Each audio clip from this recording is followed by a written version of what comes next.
One of the questions that was fed to me was, why didn't he just resign and then go and make these speeches or go write something strongly worded? Why still do it while you're still in uniform? Did the thought ever occur to you to just resign and protest and then do something like this? Sure. And I rejected that rather early on, understanding that, again, like, we have people resigning, very important people resigning. I mean, you saw, and I don't want to misspeak here, and I hope you'll correct me if I'm wrong, but the Southcom commander resigning because of what was going on with these boat strikes. Did anyone care? Did anyone even notice? Right? So, like, this idea of resigning in protest, it is traditionally valuable and it is important. And I hope that we get back to a place where it matters when it happens, but nobody cares. You have a 4-star general resigning his position because he can't stomach what is happening with boat strikes. And he's doing that silently and letting his actions speak for him. But who cares? And we're still here. And those boat strikes are still happening. Like, nobody's even paying attention to it, really. So it just feels like it's just another thing. So in essence, you feel as though you resigning as a major in 04 has more value, more resonance than in 010 resigning in protest, or I'm sorry, speaking out as a major has more cachet than an admiral, full 4-star admiral resigning in protest. That's the calculation. That's the calculation. And the only way that that matters is if I submit myself to the judgment of the American people and suffer the full consequences of my decisions.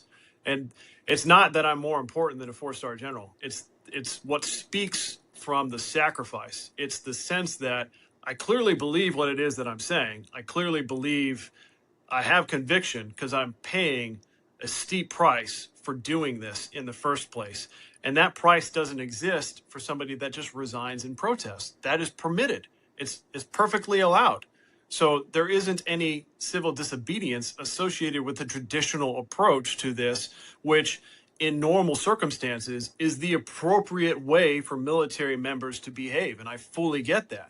We're well past normal. Nothing about what's happening right now is normal. You know, I commanded a Maritime Expeditionary Security Squadron in the Strait of Hormuz, actually. And so I had to write and sign off NJP, all those actions. What do you expect to happen when your file comes across your direct chain of command, and they have to take action? They have to make recommendations. What do you think will happen? What do you think is fair to happen, to be honest with you? I'm curious to see how this plays out in your mind, because this is unprecedented, at least in modern times. Well, I can tell you what I understand will happen based on some of the legal advice that I've gotten and how I've digested that legal advice and my best understanding of it. I can tell you what I think should happen versus the possibilities that are like the worst case scenario type of view of this. What do I think should happen in a normal situation? This is pretty unprecedented stuff. So there isn't like some examples that you can look at and you can say, well, under these circumstances, this is what normally typically happens with a member doing this thing. So we're in uncharted territory and there is no real precedent that helps establish that. I mean, there's a few sort of similar cases out there, but it's just not nearly this kind of magnitude where an active duty service member is calling for the impeachment of not just the president, but the vice president. So it's unprecedented. And because of that, it's hard to guess at where does this fit in what has been done in the past. But the point that I would make about where I think the appropriate action here is you're supposed to take the least amount of action to preserve good order and discipline and have the appropriate punishment for the nature of the crime. You have to balance both of those things. And taking into consideration the context and the situation and all of these different factors. And what I would point out is if I was not in the military, nothing I did, aside from the standing on the Capitol steps, which is like a trivial misdemeanor, is criminal behavior. So I'm just saying what I believe. and what I resolutely believe. And I'm not calling for violence. I'm just saying this is what I believe. And if I was not in the active duty military, then there wouldn't be any consequences, again, aside from the capital steps things. So what is appropriate because I'm in this service and because I'm active duty to punish that behavior? And what I point out is just by virtue of me doing this and the situation, I will not get to retire. That's gone. Poof. So there's a consequence I'm already suffering knowingly as a result of this action. I am forfeiting, presumably, as soon as the military gets around to it, all of my benefits.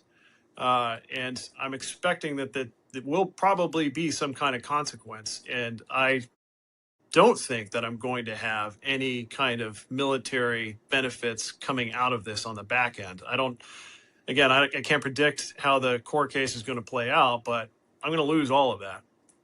And then essentially I'm just Joe Schmo, average American citizen, and I have to fend for myself, and all of that time and effort that I've invested into my 17-year career is just washed down the drain. So I'm already suffering a pretty tremendous price associated with this. That's a cost that not just I will have to pay, but my family will have to suffer as well. So is that enough? I don't have the answer to that question, but I would ask, is that enough? And go ahead. No, I was going to ask. So I'm glad you brought that up. We're talking about the cost. Forget, Major Watson for a second. Let's talk about Jason.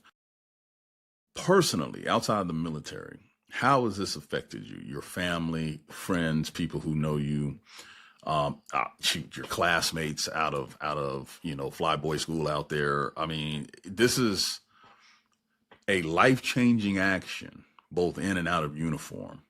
The question is, what has been the immediate fallout? Well, for the same reasons that I can't, or I wasn't comfortable talking to people before I did this, there are a lot of people that I would love to talk to in the community, like just keeping in mind that my entire existence has been in the military, and I don't really have, like, I could count maybe on one hand some civilian friends. Like, all of my friends are military members or have some kind of military service. And for those members that are like me and are still active duty, I don't think it's safe to talk to them, even now, even after the fact. And I consider myself a bit radioactive because associating with me is not something anybody would want to sign up for. Yeah, I mean, you have a conversation with me, and how is that going to be viewed? And is that going to be seen before some kind of court in the future, like based on what activities I engaged in and what's going to be determined that's credible?